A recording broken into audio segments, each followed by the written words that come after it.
Scusi, babidi-boopy? Che cosa? Peter, what are you doing? Speaking Italian. Babidi-boopy? Babidi-boopity-babidi-babidi. Peter, you can't speak Italian just because you have a mustache. Hey, podcast listener, even if you are alone in your entrepreneurial journey, know that today, right now in your earbuds, you are joined by thousands of entrepreneurs from all around the globe seeking to grow better, more profitable, location-independent businesses. If you'd like to learn more about what we do and download our entire back catalog, check out tropicalmba.com.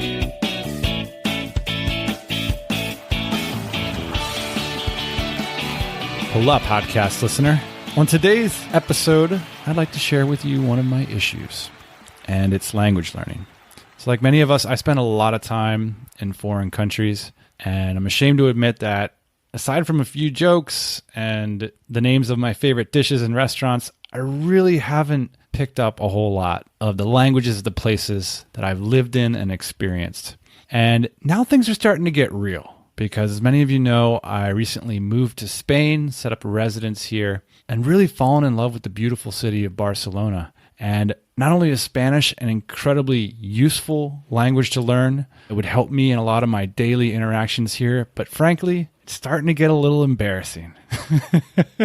And I really don't know how to go about it. I mean, I just never have learned a foreign language. For me, even more importantly, I'm really busy. And I really want to know what I'm getting into because from where I stand, it looks really intimidating. And maybe some of you can relate to this as a busy business owner. I honestly, I've been scared to make the investment, to cut out what I feel like might be weeks or even months out of a year in order to learn a foreign language. Well, that's the whole thing. I don't even know if I learn it. So I'm scared of that investment. In today's program, I thought I'd seek the advice of two people who have forged successful businesses out of language learning and speak tons of languages themselves. And you can see it when you go to their websites. These people really know how to learn foreign languages.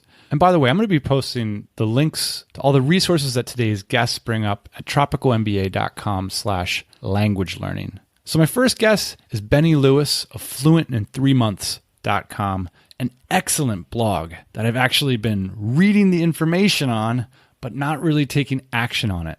So I had to call the man himself to get a pep talk and some information on how I can proceed. And it's also worth mentioning that Benny recently launched his language hacking guide in a collaboration with Teach Yourself, which is an international language learning publishing brand. So they literally, from the huge audience that Benny's built on his blog, Fluent in 3 Months, they've put his face on their brand. That's a really exciting collaboration, so congratulations, Benny. So let's just jump right into it.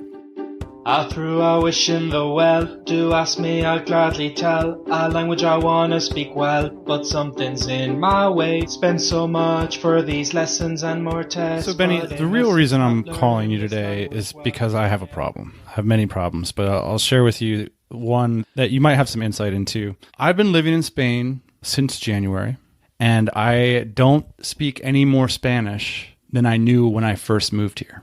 I'm getting embarrassed. I want to interact more with people around me, and I've never been able to successfully learn a language. So I'm wondering if we can talk a little bit about what you might do with a hard case like myself.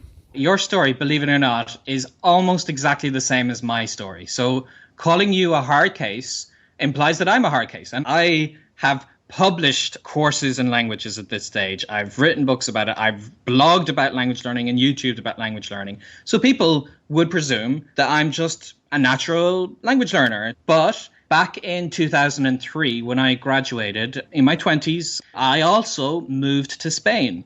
And I was living in Valencia for 6 months. At the end of those 6 months, I could not piece together the most basic sentences. I feel a lot of people think that they are the worst case scenario, that they're hopeless in language learning. And it's exactly how I felt. Sometimes when I watch people that are good with languages, I have this attitude like they are confident, they're kind of like to interact with people, and they don't care if it's like they're messing up all the time and stuff. And I'm wondering, is that just your personality, or do I need to be that in order to be successful too? It's a bit of both, and it is something you can learn. But keep in mind what you just said, you could change that to be about anything. Like somebody could say, oh, Dan, he is a natural at having a popular podcast. He was just born to do that, and it's no work for him. And you could counter that and say, well, actually, this is something I've spent years on. I put a lot of effort into, and I've grown it. And, there's a lot of things like that. And I feel like any skill, when you see somebody in the Olympics who's able to run fast and jump high and so on, it's very easy to say they're naturally good at it. What you're not seeing behind the scenes is the years of effort that went into getting them there. Back in Valencia, I was not confident enough to go up and say something in Spanish because I was absolutely sure that Tarzan Spanish that would be coming out of my mouth would really kind of insult them. They would be rolling their eyes thinking, oh my God, does that guy not know the subjunctive yet? What a moron. I tried everything. I was serious about learning Spanish. It's not like I was lazy. I really genuinely wanted to learn it, but everything I tried seemed, in retrospect, I understand why, but it just seemed to prove further that I was never going to learn Spanish. So I went to a group lesson that didn't have a lot of people, just had like 5 or 6 people in it, but I was the worst in the class. So that actually had a bad effect on me because at the end of every class, I would come out with my ego destroyed, because everyone else in the class was laughing and putting their hand up and answering the questions. And all I could ever do was hear blah, blah, blah, blah, blah, blah, blah, and answer sí or no, and not really know what I was answering. And then I tried to read a book. I picked up El Señor de los Anillos, which is The Lord of the Rings. And I guess I had this genius idea that if I read that book, I would be fluent in Spanish. So I kind of had a dictionary at hand, and it took me, I think, like 2 weeks to get to page 2 because I was looking up pretty much every word, and most of them weren't in the dictionary because they were weird forms of verbs or something. So I tried a lot of random things, and I kind of didn't really have a particular plan. I was just hoping I'd stumble across something, and I didn't. And what happened was, over the process of that 6 months, I was part of this international exchange community. People kept arriving with no Spanish, like the same I was at the start. And then I would see them gradually over a month or two start to speak it more and more. And I kept asking them, what's your secret? And they told me, there is no secret. I'm just practicing a lot. And I kept dismissing that and thinking, no. There has to be something they're doing. I finally realized that the one thing I was not doing was speaking Spanish. I kind of figured in my head that I needed to do whatever else it was, like studying or reading these books or using some software I download, whatever it was, I needed to do that for a while. And then I would cross a threshold where I would speak Spanish. That's not the way it works. The way we learned our native languages as babies was not process of waiting till we were ready. It was speaking immediately, making mistakes, getting feedback, and then just using that as a means of communication. So I actually embraced Tarzan Spanish. I decided to have a little experiment where for the entire month of November, I had one simple rule: no English, ever. You have to change from this idea that you are studying a language, because that's kind of an academic way of looking at it. There's this thing you have to learn, and you switch to the idea that you are living the language. What happened for me that showed me that this approach was really effective was just 2 weeks into it, I had bought an electric toothbrush. And at the time, they were very expensive compared to how they are now. So it broke. And I was so mad about it that I stormed down to where I had bought it, ready to demand a refund. I was like, how dare they sell me a shitty toothbrush? I was ready to demand a refund. I went to the manager, ready to give him hell. And then I suddenly realized, oh my God, I don't know how to say toothbrush in Spanish. I don't know how to say broken. I don't know how to say refund. I don't know how to say anything. So I was facing this guy. I was mad. I needed to say what I wanted to say. I just used whatever words came to mind. You know, I was like, tooth machine bad. And then I just said, dinero ida y vuelta.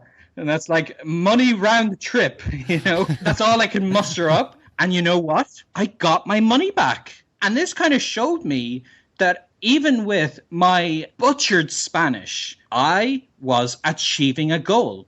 And it was a real turning point for me, because after that, I saw that maybe I do actually speak Spanish. And maybe saying you speak Spanish isn't about that you speak it fluently, you've mastered the language, you know every word in existence. It's that you are able to express yourself to a certain level. You're able to achieve simple goals. And when you have that, then it's a lot easier to get more practice. And practice gives you the momentum. And the momentum helps you improve very quickly to get to that fluency level. This level stuff is fascinating to me, I suppose because my intention is to be in Spain for a while. So at what level do deep friendships become possible? I know what you mean. And this is something I've spent a lot of time considering in terms of language level and being close to people. What do you actually need to do? Related to that is a few projects I've had where I try to blend in with the locals. I try to kind of see if I can convince a local that I am a native speaker of their language. It's not that you're able to use really quirky expressions. That is a part of it. You know, if you can express yourself to a greater level, then that's fine. But you are at the stage where you can actually express yourself for nearly everything you could possibly want to say, just talking around it a little bit. Like there's a word, you know you want to say that word, but instead of saying that word, you say, oh, you know, the thing like this, and you describe it, you give the definition of it. And then you've achieved the same goal. I would say that if you reach that fluency level, especially because it means the other person can speak to you naturally, whereas the level just below it, the conversational level, they have to slow down for your benefit. They have to intentionally use simpler words, whereas at fluency, they can say whatever they want. And then if you don't understand the word, you just ask them, what does that mean? And then your conversation continues. That level of fluency allows you to have deep friendships. So one thing that really helps me when I'm considering this immense task that I'm about to take on is quantifying it. So I'm wondering if you could do that for me. Like, is there a number of hours or days that I would need to practice Spanish, generally speaking, in order to reach a basic conversational level? I do hear this question a lot, like what's the number of hours that we should be putting into this? It's not exactly the right way to look at it, because for me, a language can't be learned, it can only be lived. So it's not about deciding, okay, most of my life is in English, but for 2 hours an evening, I'm going to switch into Spanish mode. I don't think that's a good way to go about it. I think it's more about changing your lifestyle so that you embrace a lot more Spanish. In Valencia, then, how did your life shift? And when were you starting to have these sorts of conversations?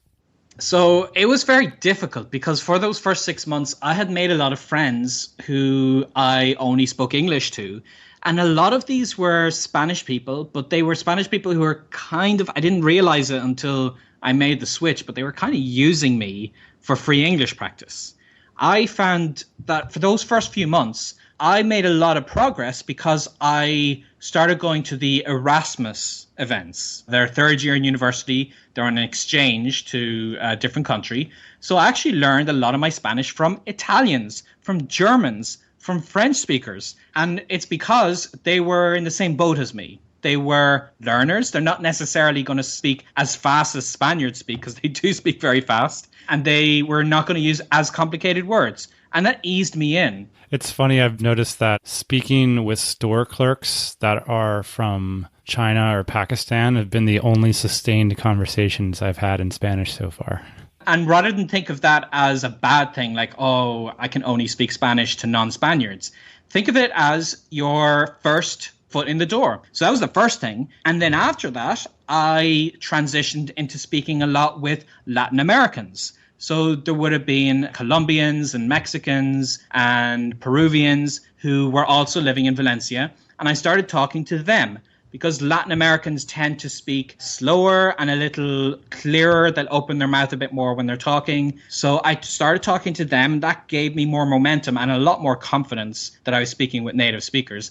And I highly recommend you turn on the TV and see if you can find some telenovelas, soap operas from Latin America, because my God, those are so easy. You will be able to follow what they're saying because of the very basic like storylines, and also because they speak so clearly. And then over the period of the next few months or the year or whatever, you find you're able to have more and more conversations with the Spaniards themselves. So don't think of it as this kind of big quantum leap of you being an English speaker, switching to you having amazing deep conversations with a fast speaking Spaniard. Break that up into little steps and have those as your milestones along the way. I was speaking with a friend who his first language learning experience was similar to ours. You know, he's living in a foreign country for many, many months and it wasn't working out. And his strategy that ended up working for him was to go to italki.com and hire a teacher off that website. And I've noticed that in your new course, you've also mentioned them. So can you talk a little bit about how you can use a service like that or that service to learn a foreign language? Yes. A lot of people say that they would love to learn a language, but they can't go to the country right now. So actually, what I found to be more effective is not necessarily learning the language in the country, but learning it ahead of time. Learn it when you're not in the country so that when you do get to the country, you have momentum. You already speak a little bit and you start gravitating towards the right kind of people. Whereas if you arrive with no Spanish, you're more likely to gravitate towards the English speakers. So because of that, learning via Skype is actually better in some ways. Italki, that website is one of my favorite tools to find those teachers because those teachers are living in those countries, which means you can take advantage of currency differences. So for instance, you can get Mandarin lessons for like $10 an hour with an excellent teacher who's got years of experience. No, I found a teacher that I like on there and I'm about ready to send her an email. What would be, like, for a relatively busy entrepreneur like myself, like, what would be a reasonable rhythm and time to do these lessons? Well, it's not necessarily a question of, like, how much time should I book or how many sessions a week. It's more about consistency and momentum. So rather than think to yourself, I'm going to book a 2-hour-long lesson on Saturday that I'm going to be building up to all week long, I would say it's way more beneficial to book 4 or 5 30-minute sessions. Have many, many very short sessions. And then if you're busy, then you can still say that you're going to put 1 hour, especially if you're dedicated to the project, that you're going to put 1 hour into it a day. At a minimum, I would say that. And that means that if you have a spoken session, that would be your second half hour, and your first half hour would be trying to relearn the phrases that came up in the previous conversation so you can use them this time. That kind of consistency of spoken practice is what people need. So I would try to aim for that. And 30 minutes a day is something that people can put aside. And the thing with language learning is it's not the kind of thing that you can do in just an hour or two a week. I mean, you can put the time into it. But if you genuinely want to learn the language, you get a lot more bang for your buck when you have consistency. It means the next time you have a lesson or the next time you're in study mode, you don't have to spend the first half hour just trying to get back to where you were before. It's still fresh in your mind if you do it on a daily basis.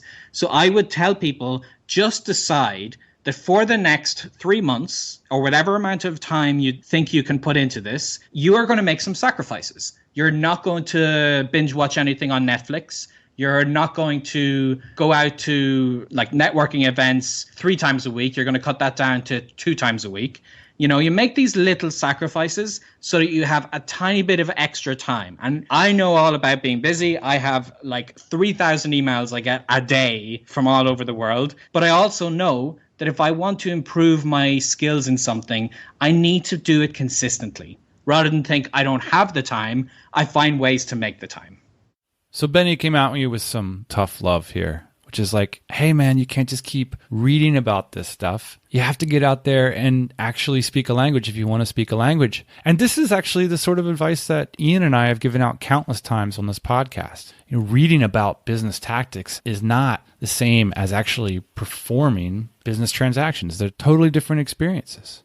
And I thought a lot about what Benny said after I got off the phone with him, and I was thinking how I could put myself in more situations like this on a day-to-day basis. And the good news is I feel like I don't really have to like invert my lifestyle in order to do what Benny's talking about. And so I think I could start to incorporate this on a day-to-day basis. But that said, there's a part of my brain that wouldn't shut up. It might be like the entrepreneur side of me that was like, how long is this going to take me? Like, I got to know how long is it going to be till I can ride my bike next to a person on the road and have a conversation with them in Spanish? How long is it going to be till I can sit at a dinner table, have the waiter come over, crack a joke, and get through the whole dinner service without good old English crutch? So I did what I did in times of need. I called a friend, and this one just so happens to be a multilingual language coach as well. His name is Idahosa Ness, and he's the founder of the Mimic Method, which is a unique way of learning to speak languages that borrows a lot of inspiration from the way that musicians learn to play music by ear. Let me tell you about a situation. We live in a world divided by races and nations, and nobody learns the other person's language, no. So I'm like, yo, somebody needs to change it, so I started thinking about this thing called flow. Si me permites hablar en español, pues te explico con las lenguas lo que es más importante que es arriba. Okay, so the reason I'm calling you, Idahosa, is we don't talk shop a lot, but I got a serious problem and a question that I want answered, which is, how long is it going to take me to learn a language? Yeah, so tricky question. Why? The reason why is because there's a lot of variables that go into it. The main variables being you and the language you're trying to learn. The reason for it is because when you look at the standard ways of learning a language, what they're doing is they're kind of conflating two types of language, written language and spoken language. You need to determine what is it that your actual end goal is. Is your goal to read Don Quixote one day, or is your end goal to be able to have, a fluent conversation with somebody in Barcelona? You tell me, what is your actual end goal if you're trying to learn Spanish? There's two things that I have in my mind that would be wonderful. The first is that I could go to a restaurant and talk with the staff there fully in the local language and, make a few jokes, talk a little bit, and that's the end of it. And then the other situation that I have in my mind is that I could ride with so many of the wonderful cycling groups here that are primarily Spanish-based and show up to the group ride, that I could have a basic conversation with them about, where they're from and what they're doing and why they like to ride their bike. Great. Well, yeah, you did a very, very perfect job of what I always recommend people to do, which is to come up with a very vivid image of what they're trying to achieve. Because if you come into it and you're like, I just want to learn Spanish, it's a very vague goal. So, I want to be a businessman, well, doing what, right? So you found your niche, right? And you said restaurant and bicycle. These are situations you're going to find yourself in very often. And you've set aside what your end goal is. There's no reading and writing in there. It's just spoken conversation. So I have kind of a framework for getting you to that stage. Basically, there's two stages to it, capacity and conversation. So the capacity stage is about your pronunciation, your hearing. Conversation is about using the sounds to actually communicate with people, right? What do I mean by capacity? So the Spanish language, you're in Barcelona right now, right? Yes. Okay, so you're walking down the streets and you hear people talking. You don't understand what's going on. There's two reasons you don't understand. What you're aware of course, is you don't know what the words mean, right? But before you even know what those words mean, you don't actually have the ability to hear those words properly. Before understanding, you have hearing, perception. And if you wanted to communicate with people, before you can speak, you have pronunciation. So this is what I mean by capacity. Capacity is developing your ability to actually hear and pronounce the sounds. So you had kind of forwarded me an article you written before on TMBA about learning to play guitar. Yeah, I'll tell you the framework that I found is that there's this weird, for the listeners that don't know, playing the guitar is not about understanding music. It's about contorting your fingers onto an instrument. And if you contort them for 10 hours, I've found, then you can actually play the guitar at a basic level. So I was asking you a similar question, what do I need to learn to contort in my brain in order to have a basic conversation in Spanish? Before you can contort your brain, what you actually need to contort is your speech instrument, right? So the same way the first time you try to play a G chord, your fingers feel very awkward. The first time you try to wrap your mouth around the Spanish word ferrocarril, it's going to be very awkward, right? Actually, just see where you're at right now. Try to say ferrocarril. Ferrocarril? That's your first time playing a G chord and you're like, bleh, right? Now, back to your original question, why is it so hard for people to put a time limit on it? It's because, at least in my opinion, they're going about it the wrong way. Before they can actually say ferrocarril, they're trying to learn what it means. They're trying to use it in a conversation. They're trying to understand people when they say it. And the way they do that is they use the crutch of writing, right? So imagine before you can play the G chord, you learned how to write it in notation, right? That's the problem. So you just need to sit down and really learn the pronunciation. In the Spanish language, in your article, you said there's 5 chords that if you know these 5 chords, you can play the majority of Western pop music. In Spanish, there are 39 elemental sounds, I call them. Everything you're hearing right now in Barcelona in the streets, there's also the dialect language there as well, but anyone speaking Spanish in the streets in Barcelona, if you slow that down matrix style and broke that down into its elements, there's only 39 of them. That still sounds pretty intimidating. Sure, very intimidating, except that of those 39, the majority exist in English. So, your English guitar, let's just say you already know like 4 of the chords, and then Spanish is like, one more you need to learn sort of. I'd say about 80% of these you already have in English, and there's a handful of sounds that you need to know in Spanish. So that reduces your workload to about like 15 sounds that you just need to learn. One of them being the R sound from ferrocarril. Say the sound again, actually. R. Yeah, so you have the beginning of it. So kind of like with your G chord, you're kind of getting it, and therefore you can't play a song with it. Maybe you can kind of strum it, but you can't play a song with it. You see where I'm going with this? I do. There's a lot of overlap between this with music. So that's the basic gist of it. When you're building your capacity in Spanish, the first kind of checkpoint you want to get to is being able to have a waiter or your Spanish bicycle friend, when they say a word to you or when they say a short phrase to you, you should be able to hear it and mimic it without knowing what it means. I see what you're saying. That's what you're on about with the mimic method.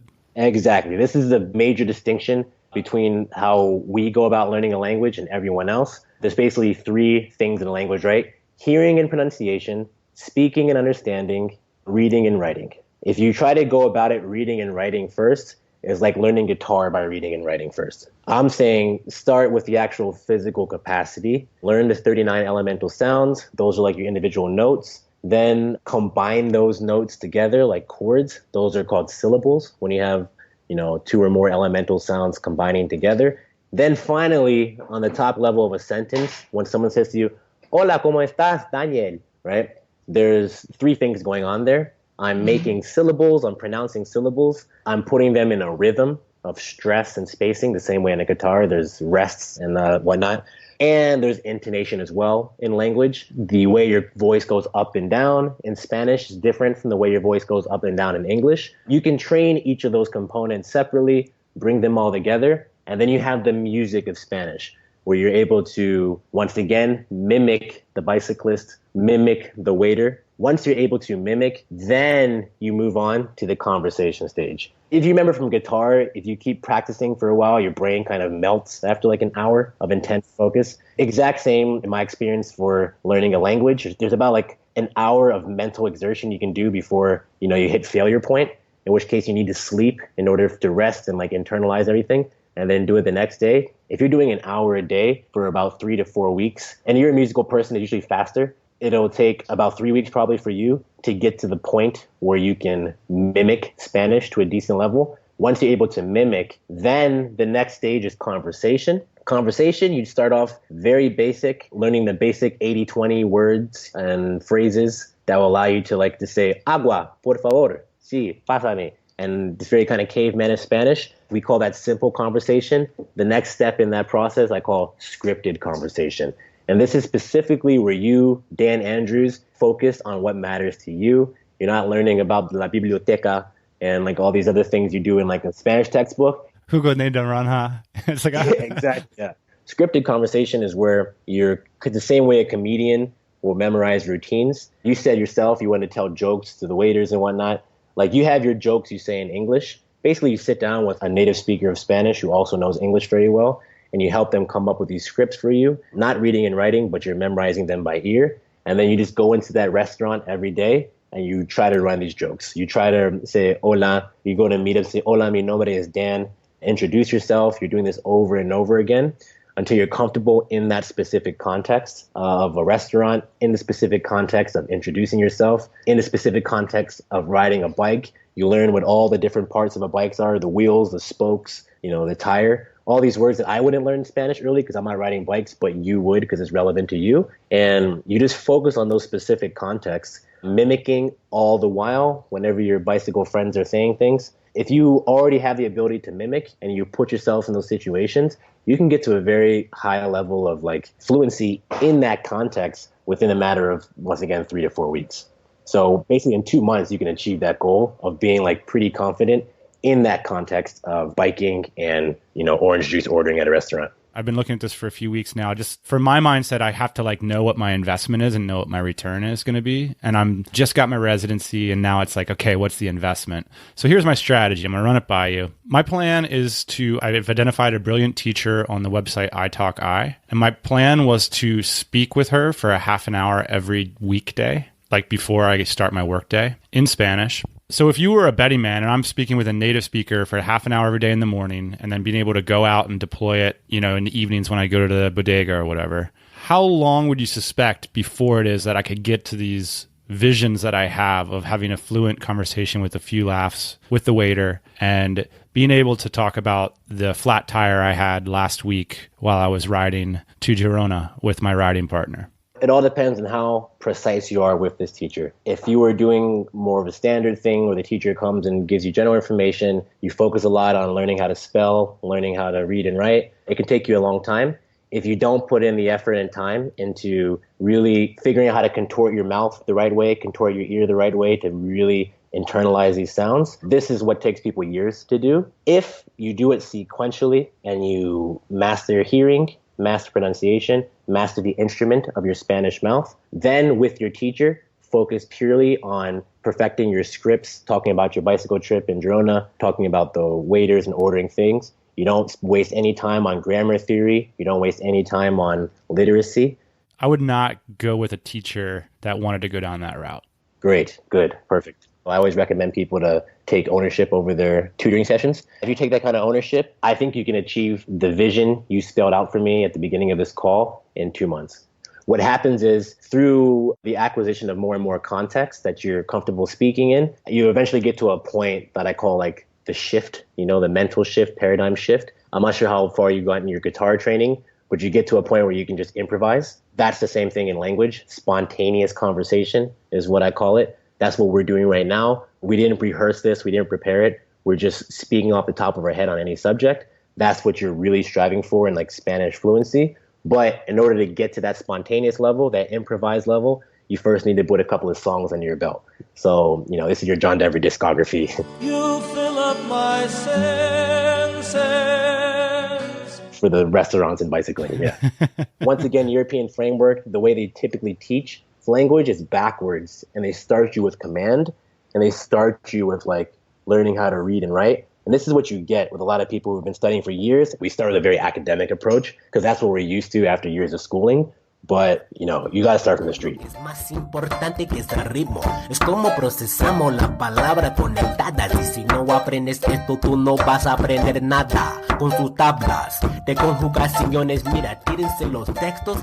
Speaking of streets, Idahosa and I come from the same neck of the woods. And I think we've bumped into each other in like 4 or 5 countries. Pretty interesting. So although their methods vary, their advice boils down to the same thing, which is you got to take action at some point. Like Idahosa said, you got to get out there on the street and you got to start interacting with people.